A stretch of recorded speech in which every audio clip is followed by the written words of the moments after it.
Hello friends. आज के इस वीडियो में हम बात करेंगे रेलवे आरआरबी ग्रुप डी का जो ऑनलाइन फॉर्म 2026 ऑनगोइंग है, इसके ऑनलाइन फॉर्म को अप्लाई करते समय जो भी न्यू अपडेट्स अब आपके सामने आई हैं, जो कि फ्रेंड्स लेटेस्ट अपडेट है, उनके साथ आप इस फॉर्म को कैसे अप्लाई कर सकते हैं, कैसे अपने आधार को आप जो है लिंक कर सकते हैं, बैंक अकाउंट को लिंक कर सकते हैं, इन सभी डिटेल्स के बारे में हम बात करने वाले हैं। तो इससे रिलेटेड जानकारी आप फ्रेंड्स इसकी ऑफिशियल वेबसाइट पर जाकर, साथ में jobrasa.com पर जाकर आप चेकआउट कर सकते हैं। लेटेस्ट अपडेट के साथ हम बात करेंगे कैसे आपको फॉर्म को ऑनलाइन अप्लाई करना है, और अप्लाई करने से पहले जो भी डिटेल्स हैं वो आप jobrasa.com पर और उसकी वेबसाइट पर जाकर चेकआउट कर लें। आपके देखिए जो फॉर्म है उसको अप्लाई करने की लास्ट डेट 2 मार्च 2026 रहेगी। आप पेमेंट जो है वो 4 मार्च 2026 तक कर सकते हैं। कोई भी गलती हो गई है तो 5 मार्च से 14 मार्च 2026 तक आप इसमें करेक्शन कर पाएंगे। तो ये जानकारी आपको यहाँ पर देखने को मिल जाती है। इसके अलावा फ्रेंड्स 10वीं class pass out candidate apply कर सकते हैं। 18 से 33 साल एज क्राइटेरिया है, और यहाँ पर फ्रेंड्स 22,195 पोस्ट आपकी रहती है, जिसके लिए आपको ऑनलाइन आवेदन करना होगा। अब बात करते हैं कैसे आपको इस फॉर्म को अप्लाई करना है, इसके स्टेप बाय स्टेप प्रोसेस के बारे में। और इस वीडियो को स्टार्ट करने से पहले अगर अभी तक आपने हमारे चैनल को सब्सक्राइब नहीं किया है, सब्सक्राइब करें, शेयर करें, लाइक करें, जिससे आपको आने वाली सारी अपडेट्स मिल सके। तो सबसे पहले आपको आना होगा ऑनलाइन अप्लाई करने के लिए इस ऑफिशियल पोर्टल पर, और इस पोर्टल पर आने के बाद आपको सबसे पहले ऑप्शन मिलता है लॉगिन का। लॉगिन आप कर सकते हैं अगर आप रजिस्ट्रेशन कर चुके हैं। सबसे पहले हम बात करेंगे कैसे आपको यहाँ पर न्यू रजिस्ट्रेशन करना है। तो आप क्रिएट एन अकाउंट वाले ऑप्शन पर क्लिक करेंगे। इस ऑप्शन पर क्लिक करने के बाद आपके सामने यहाँ पर आता है कि अगर आपने प्रीवियस आरआरबी में रजिस्ट्रेशन किया हुआ है तो आपको दोबारा से रजिस्ट्रेशन करने की जरूरत नहीं है। आप दोबारा रजिस्ट्रेशन ना करें, लॉगिन आप कर सकते हैं डायरेक्टली। पर पहली बार फॉर्म को अप्लाई कर रहे हैं, पहली बार रजिस्ट्रेशन कर रहे हैं, तो आपको सबसे पहले यहाँ पर रजिस्ट्रेशन करते समय जो है कंट्री सेलेक्ट करनी है। इसके बाद 10th के मार्कशीट के अकॉर्डिंग आपका नाम आपको एंटर करना है 2 बार। आपने अपना कभी नाम चेंज किया है तो आप यस या नो कर सकते हैं। आपका डेट ऑफ बर्थ क्या है वो आपको देना है, और यहाँ पर आपका डेट ऑफ बर्थ आपको टाइप करना है। यहाँ से आप अपना जेंडर सेलेक्ट करेंगे। इसके बाद यहाँ से आप अपना फादर नेम एंटर करेंगे और मदर नेम एंटर करेंगे। ये बेसिक इन्फॉर्मेशन है जो कि आपको आपके अकॉर्डिंग एंटर करनी है। इसके बाद आपका active and valid mail address और आपका मोबाइल नंबर आपको एंटर करना है। जनरेट मोबाइल ओटीपी और जनरेट ईमेल ओटीपी आपको करना होगा, जिससे आपके मोबाइल नंबर पर और आपके मेल आईडी पर एक ओटीपी आएगा। वो ओटीपी आपको यहाँ पर वेरीफाई करना होगा। ओटीपी वेरीफाई करने के बाद ही आप जो है आगे जा सकते हैं। आगे ऑप्शन मिलता है वेरिफिकेशन डिजीलॉकर के साथ, वेरिफिकेशन आधार कार्ड के साथ। तो आप यहाँ पर कोशिश कीजिए इन दोनों में से कोई भी एक ऑप्शन चूज कर सकते हैं। I do not have Aadhaar card का ऑप्शन भी है कि आपके पास आधार कार्ड नहीं है, पर ये फ्रेंड्स बाद में मैंडेटरी रहता है। तो आप कोशिश कीजिए यहीं पर ही अपने आधार कार्ड पर आप क्लिक करें, और यहाँ पर आपके जो 12 डिजिट का आधार कार्ड नंबर है वो आप एंटर करें। जनरेट आधार ओटीपी करें, जिससे आपके जो फ्रेंड्स आधार कार्ड में रजिस्टर्ड मोबाइल नंबर है उस पर एक ओटीपी आएगा। वो ओटीपी डालकर आपको यहाँ पर सिंपली से वेरीफाई करना है। वेरीफाई करने के बाद इसे यहाँ से कंफर्म करना है। कंफर्म करने के बाद नेक्स्ट ऑप्शन आता है आपके पासवर्ड क्रिएट करने का। तो यहाँ से अपना एक पासवर्ड आप क्रिएट करेंगे, और पासवर्ड कैसा होना चाहिए तो इसके लिए फ्रेंड्स मैं आपको यहाँ पर एक डेमो शो कर देता हूँ। कुछ इस तरह का पासवर्ड आप यहाँ बना सकते हैं, जिसमें आप capital letter, small letters, special character और नंबर्स आप यूज करेंगे। पासवर्ड बनाने के बाद इसे कंफर्म करने के बाद I am not a robot पर क्लिक कीजिए, और उसके बाद प्रीव्यू कीजिए और अपने अकाउंट को यहाँ पर आप क्रिएट कर लेंगे। जब आपका अकाउंट यहाँ पर क्रिएट हो जाएगा, इसके बाद फ्रेंड्स अब आपको लॉगिन करना होगा। लॉगिन करने के लिए तो आप आधार कार्ड से लॉगिन कर सकते हैं या अपने आरआरबी अकाउंट क्रेडेंशियल के साथ लॉगिन कर सकते हैं। तो अपने मोबाइल नंबर एंड पासवर्ड को एंटर कीजिए, आई एम नॉट ए रोबोट पर क्लिक कीजिए, और उसके बाद आप यहां से लॉगिन कर सकते हैं। लॉगिन करते ही एक ओटीपी आएगा मोबाइल नंबर पर। वो वेरीफाई करने के बाद आपका जो डैशबोर्ड है वो ओपन हो जाएगा। इसके बाद फ्रेंड्स आप अपने पोर्टल पर लॉगिन हो जाते हैं, डैशबोर्ड पर लॉगिन हो जाते हैं, और डैशबोर्ड पर लॉगिन होने के बाद ऑनलाइन एप्लीकेशन वाले ऑप्शन पर आप क्लिक करेंगे, और इसके बाद आपके सामने यहाँ पर देखिए जो ऑनगोइंग वैकेंसी है वो आपके सामने यहाँ पर आ जाती है। सबसे पहले आपको आरआरबी का चयन करना है। तो आप यहाँ से जो भी आरआरबी अप्लाई करना चाहें वो आप आरआरबी सेलेक्ट कर सकते हैं। आपको यहाँ पर इन दोनों ऑप्शंस पर टिक करना है, और उसके बाद नेक्स्ट स्टेप पर क्लिक करना है फॉर्म को अप्लाई करने के लिए। इसके बाद फ्रेंड्स आपका देखिए जो नेक्स्ट ऑप्शन है ये ओपन हो जाएगा, और यहाँ पर ऑप्शन है मैरिटल स्टेटस का। मैरिटल स्टेटस सेलेक्ट कीजिए, आपका रिलीजन सेलेक्ट कीजिए, मदर टंग कौन सी है वो आप यहाँ से सेलेक्ट कर सकते हैं। आपको देखिए लिस्ट मिल जाती है। इसके बाद आपका चॉइस ऑफ लैंग्वेज, आप किस लैंग्वेज में चाहते हैं अपने एग्जाम को कंडक्ट करना, और कोई भी परमानेंट विजिबल मार्क, जैसे कोई कट का निशान है, कोई मोल है, कोई बर्न का निशान है आपके चेहरे पर, हाथ पर, पैर पर, आप उसकी जानकारी दे सकते हैं। 2 मार्क्स की आप एंट्री कर सकते हैं, नहीं है तो आप 9 मार्क की एंट्री करेंगे। इसके बाद आता है कम्युनिटी। कम्युनिटी में सबसे पहले आता है जनरल। जनरल में कोई ऑप्शन आपका नहीं आता है। बात करें जनरल से ही आपका ईडब्ल्यूएस कैटेगरी, तो आप इस ऑप्शन को सेलेक्ट कर सकते हैं। आपसे कहता है कि 2 मार्च 2026 से पहले का और 1/4/2025 के बाद का सर्टिफिकेट आपके पास लेटेस्ट होना जरूरी है। तो आपका सर्टिफिकेट नंबर नंबर प्रोवाइड करेंगे, आपका जो सर्टिफिकेट है किसने इशू किया है और सर्टिफिकेट इशू डेट क्या है ये आपको देना है। अगर बात करें SC या ST की तो आप यहाँ SC ST सेलेक्ट कर सकते हैं। अगर बात करें OBC की तो आप OBC सेलेक्ट कर सकते हैं। और ध्यान रखिएगा सेंट्रल गवर्नमेंट का सर्टिफिकेट ही यहाँ पर एलिजिबल माना जाएगा। अब OBC में एक ऑप्शन होता है कि अगर आप क्रीमी लेयर है तो आपको जनरल में काउंट किया जाता है, अगर आप नॉन क्रीमी लेयर है तो नॉन क्रीमी लेयर सेलेक्ट कीजिए। सेम आपका 1 अप्रैल 2025 के बाद का और लास्ट डेट से पहले का सर्टिफिकेट होना जरूरी है। कास्ट का नाम क्या है, कम्युनिटी सर्टिफिकेट नंबर क्या है, इशूइंग अथॉरिटी कौन है, इसके अलावा आपका community certificate date of issue क्या है ये आपको देना होता है। अगर आप SC ST कैंडिडेट है तो आपको यहाँ पर सर्टिफिकेट अपलोड भी करना होगा। सबसे पहले आपको यहाँ पर कास्ट का नाम देना है, कास्ट सर्टिफिकेट नंबर देना है, इशूइंग अथॉरिटी कौन सा है वो आपको यहाँ पर देना होगा आपके सर्टिफिकेट के अकॉर्डिंग, इशूइंग स्टेट कौन सा है वो आपको यहाँ पर सेलेक्ट करना होगा, कम्युनिटी सर्टिफिकेट इशू डेट आपको देना होगा। इसके बाद आता है कि आपको फ्री रेल ट्रेवल पास आपको चाहिए, तो अगर आप यहाँ पर ट्रेवल पास चाहते हैं तो आप यस करेंगे। रेलवे स्टेशन आप यहाँ पर प्रोवाइड करेंगे और आपका जो कास्ट सर्टिफिकेट है वो आपको PDF फॉर्मेट में आपको अपलोड करना है। तो यहाँ पर फ्रेंड्स ये आपके कम्युनिटी सर्टिफिकेट से रिलेटेड जानकारी होती है जो कि आप यहाँ प्रोवाइड करेंगे।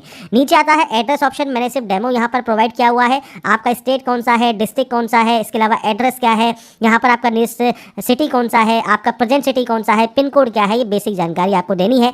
अगर आपका प्रेजेंट एड्रेस परमानेंट एड्रेस अलग अलग है तो आप अलग अलग एंट्री कर सकते हैं और अगर ये सेम है तो आप सेम एज पर एंट्री करके यहाँ से सेव करके नेक्स्ट स्टेप पर जा सकते हैं। इसके बाद फ्रेंड्स यहाँ पर नेक्स्ट ऑप्शन जो आता है वो डिक्लेरेशन का है। अब देखिए फ्रेंड्स अगर आप पहले फॉर्म को अप्लाई कर चुके हैं तो आपको कोई दिक्कत नहीं है, पर आप जो न्यू कैंडिडेट अप्लाई यहाँ पर कर रहे हैं, जो अभी यहाँ पर अब जो है लास्ट टाइम पे अप्लाई कर रहे हैं, उनके सामने ये वाला जो बॉक्स है वो आने लगा है जिसमें कहता है कि आप कंसेंट करते हैं रिफंड करने के लिए बैंक अकाउंट को जो कि आपके आधार कार्ड से लिंक है। आप आई अंडरस्टैंड आई एग्री करेंगे और आपकी बाकी डाटा जो है वो फ्रेंड्स आपकी फैच यहाँ पर कर ली जाती है। इसके बाद फ्रेंड्स यहाँ पर देखिए जो नेक्स्ट ऑप्शन आता है वो आता है अब आपके एक्स सर्विसमैन का। तो आपको यहाँ पर एक्स सर्विसमैन है तो आप यहाँ पर यस कर सकते हैं। आपका फ्रेंड्स यहाँ पर देखिए आर्मी, नेवी, एयरफोर्स किस सर्विस से आप बिलोंग करते हैं, आपकी रैंक क्या है, डेट ऑफ एंट्री क्या है। अगर आप स्टिल वर्किंग है तो आप यहाँ पर यस कर सकते हैं और टेंटेटिव या एक्सपेक्टेड डेट दे सकते हैं। नहीं है तो आप सिंपली नो करेंगे और date of discharge, reason of discharge आपको देना होगा, आपका डिस्चार्ज सर्टिफिकेट नंबर आपको देना होगा और आपने कभी री एम्प्लॉयमेंट ले लिया है एज ए एक्स सर्विसमैन तो आप यस या नो कर सकते हैं। नहीं है एक्स सर्विसमैन सिंपली नो कर दीजिए। PH कैटेगरी से बिलोंग करते हैं तो टाइप ऑफ डिसेबिलिटी क्या है वो आप सेलेक्ट यहाँ पर कर सकते हैं। सब टाइप ऑफ डिसेबिलिटी क्या है, परसेंटेज ऑफ डिसेबिलिटी क्या है, PH certificate number, PH certificate issue date और आपका UDID नंबर आपको यहाँ पर प्रोवाइड करना होगा। अगर आप PH कैटेगरी से बिलोंग नहीं करते हैं सिंपली आप यहाँ पर नो कर देंगे। इसके बाद स्क्राइब आपको चाहिए नहीं चाहिए वो जानकारी आप दे सकते हैं। इसके बाद आता है EBC। अगर आप EBC होल्डर हैं तो आप फीस में छूट चाहते हैं तो आप यस कर सकते हैं। आपको कोई और बेनिफिट नहीं मिलता, यहाँ पर आपको फीस में छूट मिल जाती है। अगर आप यहाँ पर इसमें बिलोंग करते हैं टाइप ऑफ डॉक्यूमेंट्स में से EBC सर्टिफिकेट आपके पास है या BPL कार्ड है, इज्जत MST आपके पास इशू किया गया है रेलवे के द्वारा तो आप ऑप्शन को सेलेक्ट कर सकते हैं। इशूइंग अथॉरिटी क्या है और आपका सर्टिफिकेट जानकारी आपको देना होगा, इससे आपको फीस में छूट यहाँ पर मिल जाती है। नहीं है सिंपली नो कर दीजिए। एम्प्लॉई है इंडियन रेलवेज में तो यस कर सकते हैं और आपकी जानकारी यहाँ पर प्रोवाइड कर सकते हैं। नहीं है तो सिंपली आप इसमें भी नो करेंगे। अगर आप फ्रेंड्स अदर देन एम्प्लॉई है रेलवेज के तो आप सेंट्रल गवर्नमेंट में वर्क करते हैं, स्टेट गवर्नमेंट में, PSU में तो आप अपनी जानकारी यहाँ पर प्रोवाइड कर सकते हैं। नहीं तो आप इसमें भी नो या नॉट एप्लीकेबल कर देंगे। अगर आपने रेलवे से अप्रेंटिसशिप किया हुआ है और आप यहाँ पर यस करते हैं तो आपके ट्रेड का नाम, आपकी ट्रेनिंग की डेट कब से कब तक रही है वो जानकारी आप दे सकते हैं। नहीं तो आप इसमें भी नो करेंगे।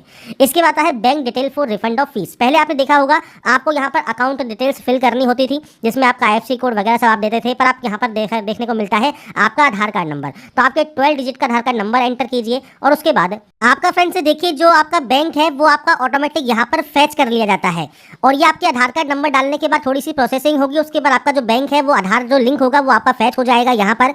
अगर आप चेंज करना चाहते हैं अपने अकाउंट डिटेल्स को तो आप यहाँ पर जो अपनी डिटेल्स है वो आप चेंज भी कर सकते हैं। मान लीजिए आपको किसी और अकाउंट में भी चाहिए तो अपना जो दूसरा आपको मान लीजिए किसी के अकाउंट में आपको पैसा चाहिए तो उनका आधार कार्ड नंबर डालकर भी आप जो है अकाउंट नंबर यहाँ पर फैच कर सकते हैं। तो यहाँ पर सिंपली आप क्या दिया है यहाँ पर इन्होंने आधार कार्ड नंबर आप देंगे, ऑटोमेटिक आपके आधार कार्ड से जो भी बैंक अकाउंट जो है लिंक होगा वो ऑटोमेटिक यहाँ पर फैच कर लिया जाएगा। तो ये जो ऑप्शन है वो यहाँ पर दिया हुआ है। तो आपको सिंपली अपना आधार कार्ड नंबर देना है और यहाँ पर अपने बैंक अकाउंट को फैच कर लेना है। अगर अभी फैच नहीं हो रहा है तो थोड़ा साइट का सर्वर का प्रॉब्लम आता है तो आप थोड़ा सा वेट जरूर कर लें। आपका जो ये प्रॉब्लम है इसमें कोई भी आपको दिक्कत नहीं आएगी। सिंपली आपको यहाँ पर अपने आधार कार्ड नंबर डालकर आपके अकाउंट को फैच करने के बाद सेव एंड नेक्स्ट आप कर सकते हैं।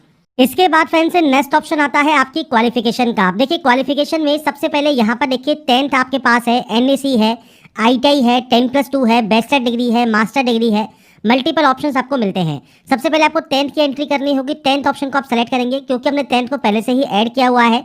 अगर आपको ये ऐड दिखता है तो आप इस एडिट वाले ऑप्शन पर जा सकते हैं। किस स्टेट से आपने पास किया है, डिस्ट्रिक्ट कौन सा है, बोर्ड का नाम क्या है, डेट ऑफ पासिंग कौन सा है, आपका रोल नंबर क्या है और सर्टिफिकेट नंबर या सीरियल नंबर आपका क्या है 10th का, वो आप यहाँ पर प्रोवाइड करके इसे अपडेट कर देंगे।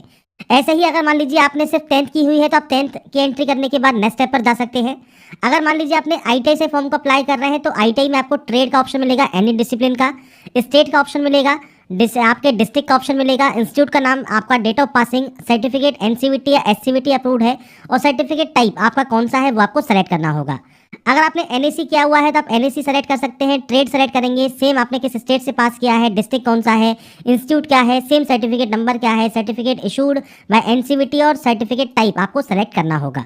तो ये आपके ऊपर डिपेंड करता है आपने क्या क्या हुआ है। आपने केवल 10वीं पास किया है 10वीं पे अप्लाई कर सकते हैं, ITI भी किया है तो ITI से अप्लाई कर सकते हैं, NAC किया है तो NAC से अप्लाई कर सकते हैं। इसके बाद आप यहाँ पर नेक्स्ट स्टेप पर क्लिक करेंगे। इसके बाद फ्रेंड्स नेक्स्ट ऑप्शन आता है अपलोड डॉक्यूमेंट्स का। तो यहाँ पर फ्रेंड्स आपको देखिए फोटोग्राफ एंड सिग्नेचर अपलोड करने हैं। अब यहाँ पे ध्यान रखिएगा, जो फोटोग्राफ आप अपलोड करते हैं वो 2 तरीके से करेंगे। आप या तो लाइव इमेज आप कैप्चर कर सकते हैं वेब कैमरा के माध्यम से, तो आपको यहाँ पर इस तरह का ऑप्शन मिलेगा कैप्चर लाइव इमेज का, और आपको पूछता है अगर आप ट्विन है तो आप यहाँ पर यस या नो कर सकते हैं। अगर ट्विन नहीं है तो कैप्चर लाइव इमेज पर क्लिक कीजिएगा। आपका जो वेब कैमरा है उसमें फ्रेंड्स इस तरह का जो एक लाल घेरा है, इसमें आपको फ्रेंड्स आपका जो चेहरा है वो आपको यहाँ पर रखना है और आपको फ्रेंड्स ब्लिंक करना है और उसके बाद आपको कैप्चर करना है आपकी लाइव फोटो। अब मान लीजिए आपके पास यहाँ पर वेब कैमरा नहीं है तो capture live image from mobile का ऑप्शन भी है। आप इस QR कोड को स्कैन करें और उसके बाद OTP के माध्यम से लॉगिन करने के बाद आप अपना जो फ्रंट से फोटोग्राफ है वो आप अपलोड कर सकते हैं। इसका भी प्रोसेस मैं आपको बताऊंगा। ऐसे ही सिग्नेचर का भी प्रोसेस है, जिसमें आपको यहाँ पर देखिए कहा गया है 30 से 49 KB में आपका जो सिग्नेचर है वो होना चाहिए। 140 से 60 पिक्सल में आपका जो सिग्नेचर होना जरूरी है, तो ही वो यहाँ पर अपलोड होगा। अब कैसे अपने सिग्नेचर को आप चेंज कर सकते हैं, साइज को रिसाइज कर सकते हैं, इसके बारे में बात कर लेते हैं। तो सबसे पहले फ्रेंड्स आप गूगल पर imresizer.com पर आप जाइएगा। आप या कोई भी वेबसाइट आप यूज कर सकते हैं, जहां पर अपनी इमेज को सबसे पहले आप सेलेक्ट करें। इमेज को यहाँ पर सेलेक्ट करने के बाद आपको फ्रेंड्स यहाँ पर पिक्सल ही सेलेक्ट करना है। पिक्सल सेलेक्ट करने के बाद विड्थ और हाइट आपको सेट करनी है। अब यहाँ पर देखिए विड्थ कितनी है, आपकी कही है 140 और हाइट है 60। तो आपको करना क्या है, यहाँ पर विड्थ एंटर करनी है और उसके बाद आपको यहाँ पर हाइट जो है एंटर करना है और उसके बाद आपको JPG या JPG फॉर्मेट में आप इसे यहाँ से डाउनलोड कर सकते हैं। इसके आपकी जो इमेज है वो डाउनलोड इमेज यहाँ पर हो जाएगी, पर जो ये इमेज डाउनलोड होगी उसका साइज रहेगा केवल 2 KB। अब 2 KB में आप इसे अपलोड नहीं कर सकते, तो आपको करना क्या है, आपको फ्रेंड्स यहाँ पर देखिए PI7 की जो इमेज टूल है इस पर आप जा सकते हैं और इसमें फ्रेंड्स आप क्लिक करेंगे। इस वेबसाइट पर आपको मल्टीपल जो ऑप्शंस हैं वो आपको यहाँ पर मिल जाएंगे। आप यहाँ पर देखिए रिसाइज कर सकते हैं, सिग्नेचर को रिड्यूस कर सकते हैं, इमेज साइज को इंक्रीज कर सकते हैं, इमेज साइज को।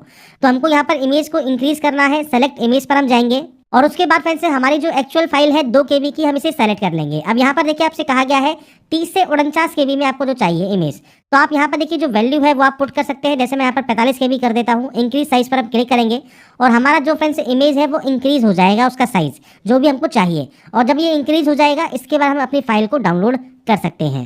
अब यहाँ पर देखिए हमने 45 KB में इसे डाउनलोड कर लिया है और हमारा रिक्वायरमेंट भी यहाँ पर 30 से 49 KB है।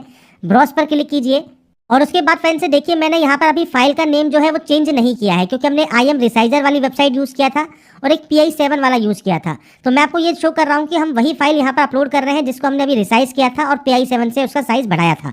ये फ्रेंड्स यहाँ पर फाइल आपको जो रीनेम है वो आपको सबसे पहले कर लेना है। आप सिग्नेचर साइन जो भी नाम रखना चाहे वो रख लीजिएगा। मैं सिर्फ आपको यहाँ पर दिखाने के लिए बता रहा हूँ कि हमने वही फाइल यहाँ पर जो है यूज़ की है जिसको हमने रिसाइज किया है। इसके हम इस ग्रीन टिक पर क्लिक कर देंगे। इसके बाद देखिए फ्रेंड्स हमारा सिग्नेचर यहाँ पर अपलोड हो गया है। वही फाइल हमने अपलोड की थी तो वो सिग्नेचर हमारा यहाँ पर आ गया है। इसके बाद फ्रेंड्स अब हम बात करते हैं कैसे अब आपको यहाँ पर आपका जो फ्रेंड्स जो आपका लाइव इमेज है मोबाइल से वो आपको अपलोड करना है। तो सबसे पहले कैप्चर लाइव इमेज वाले ऑप्शन पर क्लिक कीजिए। आपके मोबाइल से सबसे पहले इस QR कोड को स्कैन कीजिए। इसके बाद फ्रेंड्स आपके मोबाइल पर आपका जो फ्रेंड्स डैशबोर्ड है आप लॉगिन कर लेंगे कि जब आप OTP से वेरीफाई कर लेंगे तो आपके सामने कुछ इस तरह का इंटरफेस आ जाएगा, जहां पर आपको अलाउ करना होगा कैमरा को और कैमरा को अलाउ करने के बाद आप अपना कैमरा यूज कर सकते हैं। इसके बाद फ्रेंड्स यहाँ पर देखिए आपको नीचे कैप्चर लाइव इमेज का ऑप्शन मिलेगा। आप इस ऑप्शन पर क्लिक करेंगे और इसके बाद आपसे कहेगा यहाँ पर आपको क्या करना है क्या नहीं करना है, उसकी सब जानकारी आपको दी गई है। डू एंड डोंट्स आपको दिए गए हैं। कैप्चर लाइव इमेज पर क्लिक कीजिए और उसके बाद पूछता है कि आप क्या जुड़वा है या नहीं है, तो आपको ये जानकारी देनी है और उसके बाद कैप्चर लाइव इमेज पर क्लिक करना है। इसके बाद फ्रेंड्स आपके सामने सेम आपका जो एक लाल रंग का घेरा है वो आपके सामने आएगा। आपको सेंटर में रखना है आपका फेस और उसके बाद की जो लाइव फोटो है वो आपको यहाँ से कैप्चर कर लेनी है। इसके बाद फ्रेंड्स हमारी देखिए लाइव फोटो भी हमने कैप्चर कर ली है, सिग्नेचर भी हमने यहाँ पर अपलोड कर दिया है और इसके बाद हम आई हैव अपलोडेड वाले ऑप्शन पर क्लिक करेंगे, यहाँ से सेव करेंगे और उसके बाद नेक्स्ट स्टेप पर क्लिक करेंगे। नेक्स्ट स्टेप पर आने के बाद अब हमारे सामने आती है एलिजिबल पोस्ट या जोन। तो यहाँ पर देखिए आपके सामने जितने भी पोस्ट आ रही हैं, जोन आ रही हैं, ये कैसे आ रहे हैं, तो आपने जो भी डिटेल्स यहाँ पर फिल की है उनके अकॉर्डिंग ऑटोमेटिक आपके सामने यहाँ पर ऑप्शन आ जाएंगे। अब आपको यहाँ पर सेलेक्ट करना है आप किस पोस्ट को प्रेफरेंस यहाँ पर सबसे पहले देना चाहते हैं। तो ये आपके अकॉर्डिंग डिपेंड करेगा, आप यहाँ पर जो भी प्रेफरेंस देना चाहें वो आप अपने अकॉर्डिंग यहाँ पर दे सकते हैं। मैं सिर्फ यहाँ पर डेमो शो कर रहा हूँ, आपके अकॉर्डिंग जितने भी order of preference eligible post का आप देना चाहें वो आप दे देंगे। इसके बाद फ्रेंड्स यहाँ पर देखिए, अब आपको यहाँ पर देखिए सबसे पहले I have excise and check my order of post preference वाले ऑप्शन पर आपको क्लिक करना है। इसके बाद यहाँ से डाटा को डिक्लेयर करना है, प्लेस का नाम लिखना है जहाँ से अभी आप इस फॉर्म को अप्लाई कर रहे हैं, और इसके बाद फ्रेंड्स आपको यहाँ से इस ऑप्शन को सेव करना है। यहाँ से इस डाटा को सेव करने के बाद आपकी पोस्ट प्रेफरेंस सेव हो जाएगी और उसके बाद आप यहाँ से प्रीव्यू एप्लीकेशन कर सकते हैं। प्रीव्यू एप्लीकेशन करने के बाद अब यहाँ पर देखिए, अगर आपको लगता है कोई गलती आपसे हो गई है तो आप उस गलती को एडिट कर सकते हैं, आपको एडिट का ऑप्शन मिल जाता है। अगर आपने कोई भी गलती नहीं की है, सभी स्टेप आपके बिल्कुल सही हैं, तो आप आई हैव रीचेक वाले ऑप्शन पर क्लिक करेंगे और उसके बाद यहाँ पर एक ऑप्शन है सबमिट का, आप यहाँ से अपने फॉर्म को सबमिट कर सकते हैं। और सबमिट करने के बाद आप अपना जो पेमेंट है वो आप कंप्लीट कर पाएंगे किसी भी बैंक के credit card, debit card, net banking से। तो इसके बाद फ्रेंड्स यहाँ पर देखिए कुछ इस तरह का इंटरफेस आपके सामने यहाँ पर आता है, जिसमें फ्रेंड्स यहाँ पर वेरियस पोस्ट है CN09/2025 की, जिसमें आपको यहाँ पर पे विद SBI ई-पे का ऑप्शन मिलता है, आप इस ऑप्शन पर क्लिक करेंगे। इसके बाद फ्रेंड्स मल्टीपल ऑप्शंस हैं, आप चाहें तो कार्ड यूज़ कर सकते हैं, आप चाहें तो नेट बैंकिंग यूज़ कर सकते हैं। पे बाय नेट बैंकिंग पर क्लिक करके SBI की या किसी अदर बैंक की नेट बैंकिंग आप यूज़ करते हैं, या सिंपली UPI पर जाकर या तो आप UPI ID से पेमेंट कर सकते हैं या आप UPI QR कोड सेलेक्ट करेंगे, पे नाउ पर क्लिक करेंगे और इसके बाद इस QR कोड के माध्यम से आप अपना जो पेमेंट है वो आप यहाँ पर कंप्लीट कर सकते हैं। जब आप इस QR कोड को स्कैन करेंगे उसके बाद फ्रेंड्स आपका जो पेमेंट है वो आपको करना होगा। पेमेंट जैसे ही वेरीफाई होगा आपका फॉर्म फाइनल सबमिट हो जाएगा और आप अपना जो प्रिंट आउट है वो सेव या डाउनलोड करके अपने पास रख पाएंगे फ्यूचर यूज़ के लिए, फ्यूचर रेफरेंस के लिए। तो यहाँ पर फ्रेंड्स देखिए जो प्रोसेस है railway group D online form 2026 new update के साथ, आधार लिंक के साथ कैसे आप यहाँ पर अपने बैंक अकाउंट को जो है फैच कर सकते हैं, वो जानकारी मैंने आपको प्रोवाइड कर दी है। अगर आपको हमारा ये वीडियो या अपडेट पसंद आया है तो लाइक सब्सक्राइब से जरूर कीजिएगा। बाकी की जानकारी के लिए ऐसे ही बने रहिए हमारे साथ, देखते रहिए हमारा YouTube channel. And last thanks for